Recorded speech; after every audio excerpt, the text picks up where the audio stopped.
자, 다음은요. 여당 내의 대선 주자 지지율 1위죠. 이재명 경기지사 관련된 기사도 오늘 꽤 많이 나와 있습니다.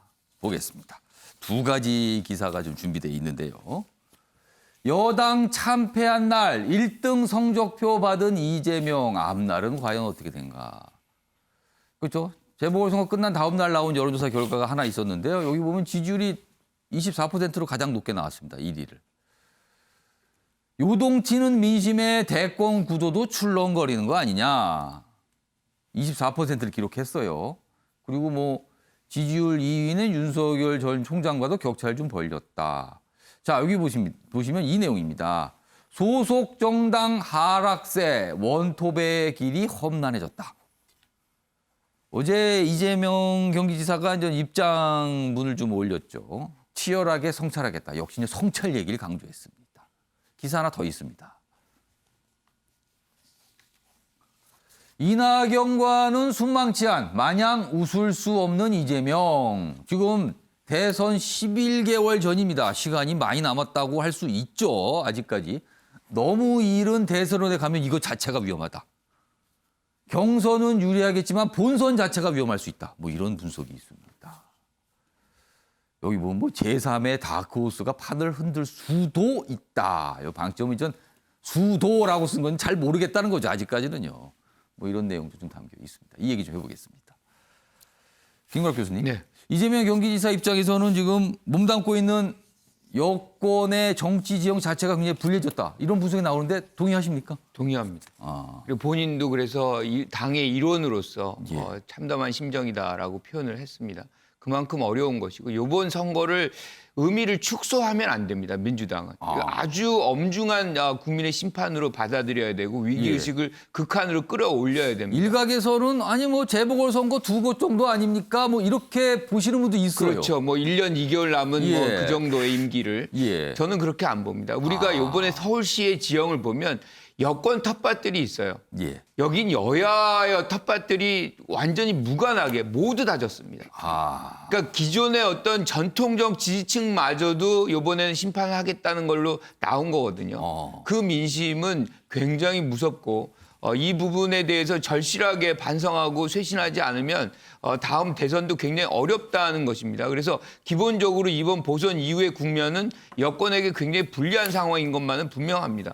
이걸 어떻게 이제 반전을 시킬 것인가는 여러 가지 이제 조건들이 있기 때문에 사실 예. 뭐 항상 희망이 없다 이렇게 얘기할 수는 없어요. 왜냐하면 예. 대선은 이 후보의 어떤 이 선호도가 굉장히 크게 작동을 합니다. 아, 이제 정책이라든가 뭐 당도 중요하지만 예. 후보를 누가 하느냐. 왜냐하면 대통령이라는 인물이 워낙 이제 중요한 인물이기 때문에 당이 없어도 될 수도 있습니다. 마크롱 같이 이제 프랑스 같은. 예. 그래서 이제 이 후보의 어떤 중요성이 있는데 이런 부분이 있다고 하더라도 결국에 가서는 진영 대 진영의 대결 구도로 가거든요. 예. 그때는 이제 당이 또 중심이 됩니다.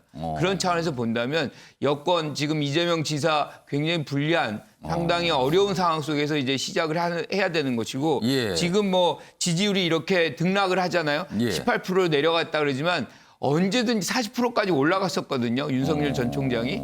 그러니까 이거를 지금 뭐 일주일 만에 내려왔다. 이렇게 이거를 지금 뭐 판단이 빠르다는 거네요. 안정된 어떤 수치의 추세라고 보면 저는 그건 위험하다고 보고 이 부분에선 계속 요동칠 거라고 봐요. 그리고 윤석열 전 총장에 대해서 국민이 아직 모릅니다. 예. 검증을 한 적이 없어요. 그렇기 예. 때문에 이 부분에 대한 변화는 계속 이루어질 것이다. 그래서 뭐 아까 얘기했지만 이낙연 전 대표도 예. 완전히 지금 뭐 아웃된 게 아니거든요. 그래서 상황을 여러 가지로 신중하게 볼 필요가 있겠다 이렇게 봅니다.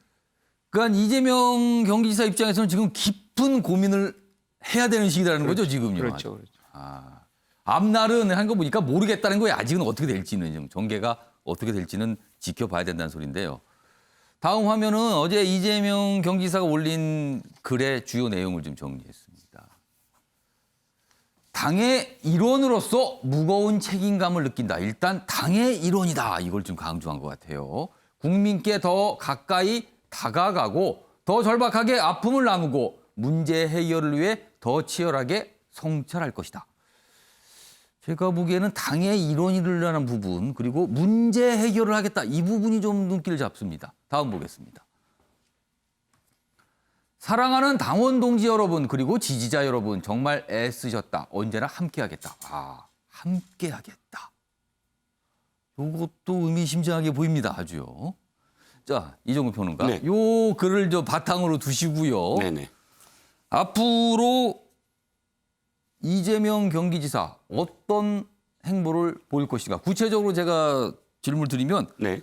친문을 껴안기 그 과정으로 갈 것인가 아니면 뭔가 대통령과 차별화하는 과정으로 갈 것인가 어떻게 전망하세요? 둘 다 해야죠. 둘 다가 같이 갈 수 있습니까? 지금 차별하면 안 됩니다. 아. 아직은 때가 아니에요. 왜냐하면 아직은 룰이 50대 50입니다. 예. 당원 50%, 여론조사 50, 국민 그렇습니다. 여론조사 50%입니다. 룰을 바꾸지 않는 상황에서는 계속 당의 일원이고 당과 함께 가겠다라고 할 수밖에 없어요. 당원들이 50%나 되는데 예. 그리고 권리당원들 대개 친문 성향이 많아요. 그렇다면 지금은 당에 강조할 수밖에 없어요. 그런데 어느 시점부터는 저는 뭐 이재명 지사가 스스로가 아니라 이재명 지사를 지지하는 의원들이 나서서 예. 룰을 바꿀 것이다. 어떻게 룰을 바꾸냐면 지금 보세요. 지금 쇄신 얘기가 나오고 있잖아요. 예. 쇄신 얘기가 어떻게 나오죠? 친문 성향 때문에 잘못됐어. 친문으로 전부 다 일사불란해. 이런 이야기가 아까 제목에 일면톱에 그렇게 나오고 다 있습니다. 제목 나오고 있잖아요. 예. 이러면서 목소리가 어떻게 되냐면 자 이제 국민의 뜻을 좀 받들어야 된다. 국민의 그 뜻을 우리가 사실은 외면했기 때문에 우리 워낙에 친문 성향이 독주했기 때문에 이렇다. 이런 목소리들이 높여지면은 결과가 어떻게 되죠? 룰을 바꿀 수가 있어요. 여론조사, 국민 여론조사를 조금이라도 더 높이는 거예요. 그러니까 당원이 아닌 국민들의 의사가 많이 반영되는 룰. 그렇죠. 지금 국민의힘을 봐라. 국민의힘 100% 여론조사를 했다. 그런데 드라마가 엮여지지 않느냐. 자, 그 야구를 한번 예를 들면 정규리그만 했다가 나중에 한국 시리즈가 있어서 한국 시리즈가 우승한 사람이 정규리그 우승한 팀보다 훨씬 더 박수를 많이 받잖아요. 그런데 만약에 혼자서 막 뛰다가 혼자 남아서 정규리그만 있다? 그러면 그 당에 관심을 두겠습니까? 한국 시리즈가 있어야 되죠. 그리고 재밌게 꾸미려 나가야 되잖아요, 드라마를. 그러면 어쨌든 저는 여러 가지 의미에서 지금 이재명 지사는 룰을 바꾸려고 할 것이고 그 룰을 바꾸는데 성공한다면 그 지점부터 차별화를 시도할 것이다. 차별화를 할수록 국민 여론조사에서 더 많은 그 지지를 얻을 수 있으니까요.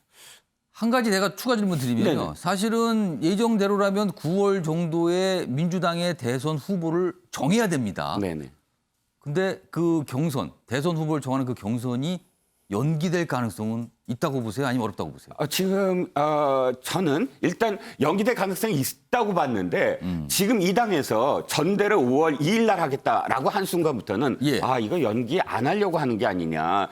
왜냐하면 전대를 좀 더 나중에 할 거라고 생각을 했거든요. 비상대책위가 좀 더 많이 끌고 가면서 국민 여론을 이렇게 흡수하는 그런 형식으로 갈 거라고 생각했는데 전광석화처럼 지금 전대를 해요. 이건 무슨 의미냐면 이게 흔들리지 않게 빨리 가겠다. 그리고 대선 국면으로 빨리 전환하겠다. 예정대로 가겠다. 이런 어떤 수순으로 보이거든요. 저는 여기서 이재명 지사가 굉장히 좀 불리한 상황이다. 이재명 지사로서는 비대위가 좀 더 길게 가고 여기서 뭔가 국민 여론을 받아들이면서 개혁하는 모습을 보이면서 룰도 바꾸는 이게 금상첨화인데 저는 지금 5월 2일 전대라는 뜻이 우리는 우리 뜻대로 가겠다. 이게 대선 전국 가면 이런 지금 이 비난은 금방 사라진다. 이런 뜻으로 보이거든요.